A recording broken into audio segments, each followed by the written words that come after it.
Bonsoir à tous, nous sommes le 24 août 2019. Merci de nous rejoindre pour suivre avec nous ce journal à la une de l'actualité.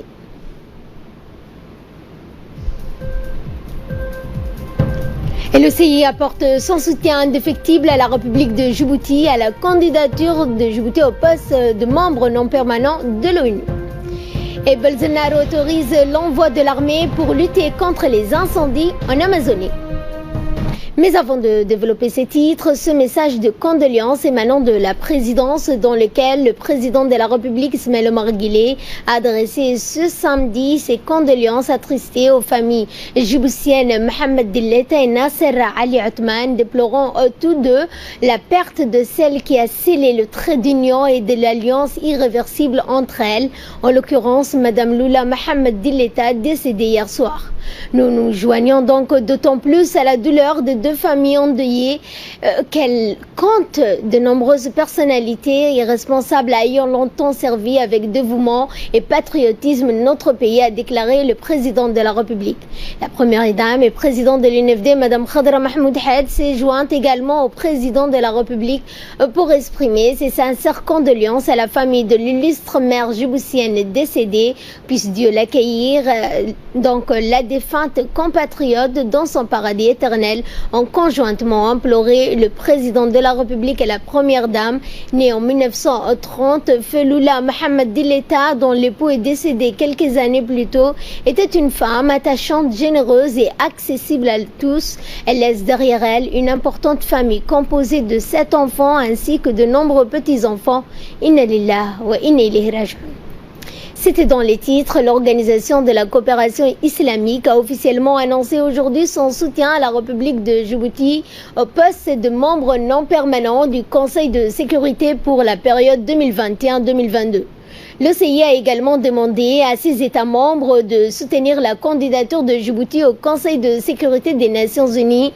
Notons au passage que l'OCI regroupe 57 États membres et une structure intergouvernementale qui possède une délégation permanente aux Nations Unies. Rappelons que Djibouti a rejeté jeudi la décision de l'Union africaine qui a validé mercredi à ses dépens la candidature du Kenya au poste de membre non permanent du Conseil de sécurité pour la même période, réaffirmant sa souscription totale aux règles de procédure établies en matière d'élection au Conseil de sécurité de l'ONU. Djibouti a estimé par ailleurs que le recours au vote au sein de l'Union africaine n'est pas conforme aux règles pertinentes de consensus qui a toujours prévalu pour le groupe Afrique de l'Est et qui doivent notamment guider les délibérations du comité de candidature. Djibouti revendique donc son droit souverain à présenter sa candidature à l'ensemble des États membres des Nations Unies lors des élections qui auront lieu à l'Assemblée générale à New York en juin 2020. Et justement, l'Arabie Saoudite et le Bahreïn expriment leur soutien à la candidature de la République de Djibouti au poste de membre non permanent du Conseil de sécurité pour la période 2021-2022.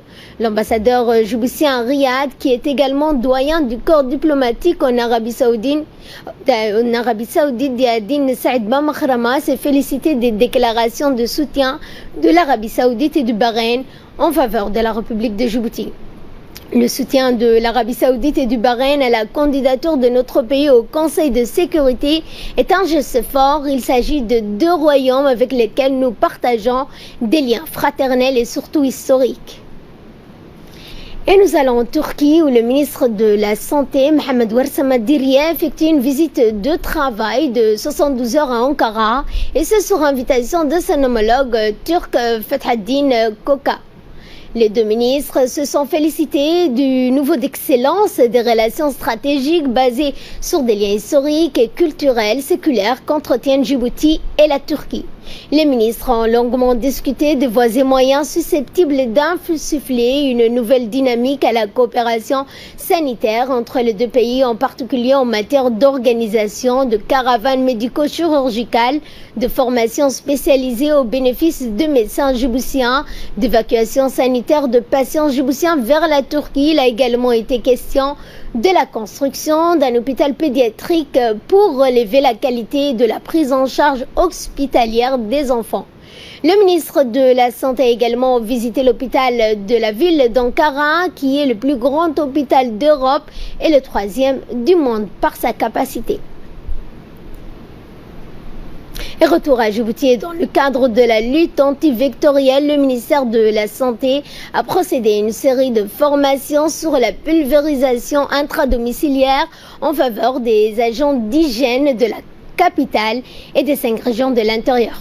Ces formations interviennent en amont du plan riposte national contre le paludisme qui entrera dans sa phase exécutoire début septembre. Des activités préventives, notamment intradomiciliaires, vont être menées au niveau des sites identifiés étant à haut risque. L'introduction de cette nouvelle stratégie impliquant de barrières physiques contre des moustiques, complément des méthodes usuelles d'utilisation des moustiquaires imprégnés qui sont couramment utilisés à Djibouti. Le ministère de la Santé a mis les activités de surveillance des malades afin d'insuffler le suivi des malades.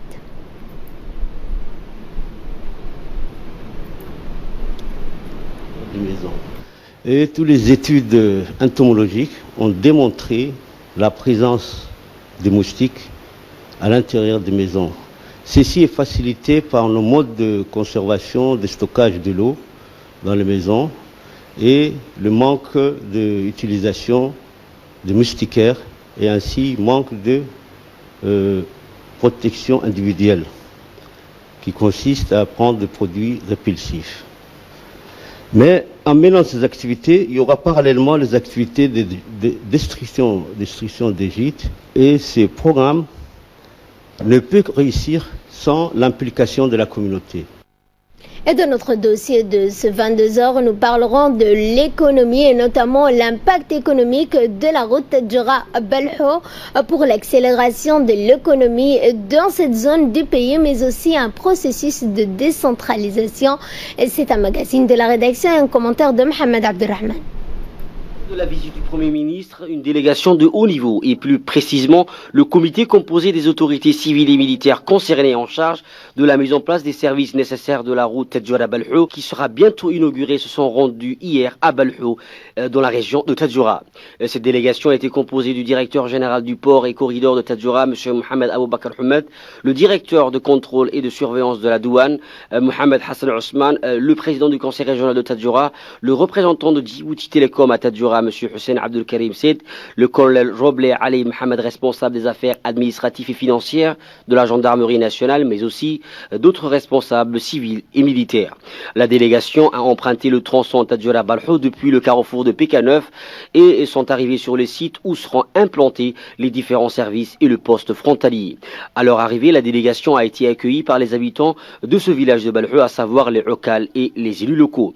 Le comité technique s'est ensuite rendu sur le site où seront implantés les différents services nécessaires de la route Tadjoura-Balho qui va traverser plusieurs villages, à savoir le village de Dorra, Boli, Renda, Mallahu et Firo.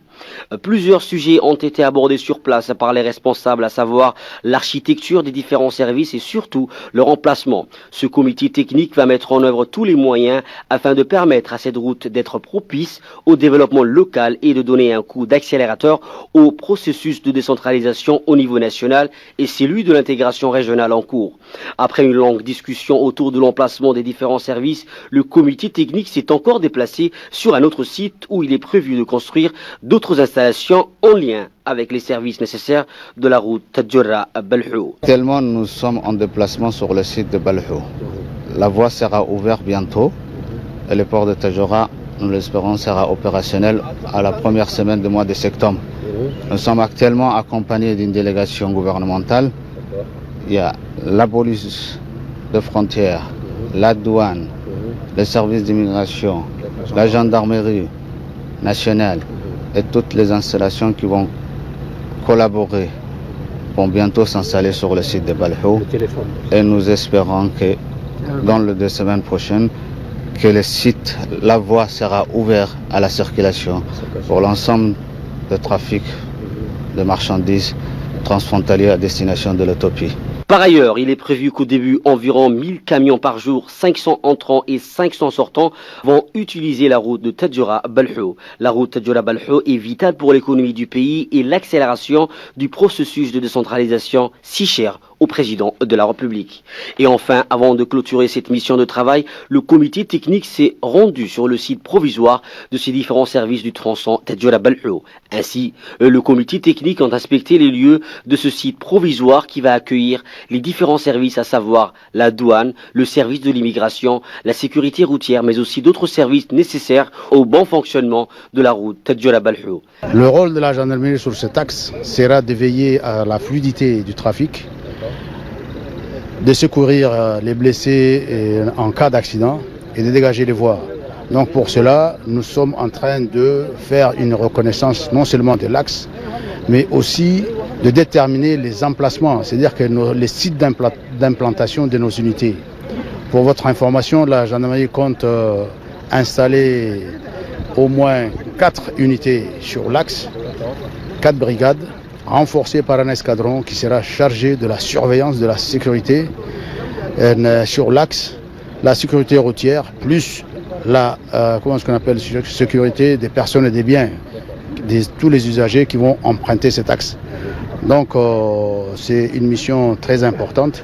En effet, les infrastructures routières sont la condition sine qua non du développement économique national et sur le plan régional de l'intégration économique entre Djibouti et notre voisin l'Éthiopie et au-delà avec toute la zone du Comesa. Située au croisement de la mer Rouge et de l'océan Indien, plus exactement aux portes du détroit de Bab el-Mandeb, sur la deuxième route maritime commerciale du monde, la République de Djibouti a installé sur ses façades côtières des infrastructures portuaires conformes aux standards internationaux pour devenir un pôle commercial maritime régional et international. Pour renforcer donc cette position et confirmer ainsi son statut de port d'entrée du continent africain et notamment de celui du marché commun de l'Afrique, le pays s'est engagé dans la construction de plusieurs corridors terrestres, à savoir le corridor Tadjoura-Balhou.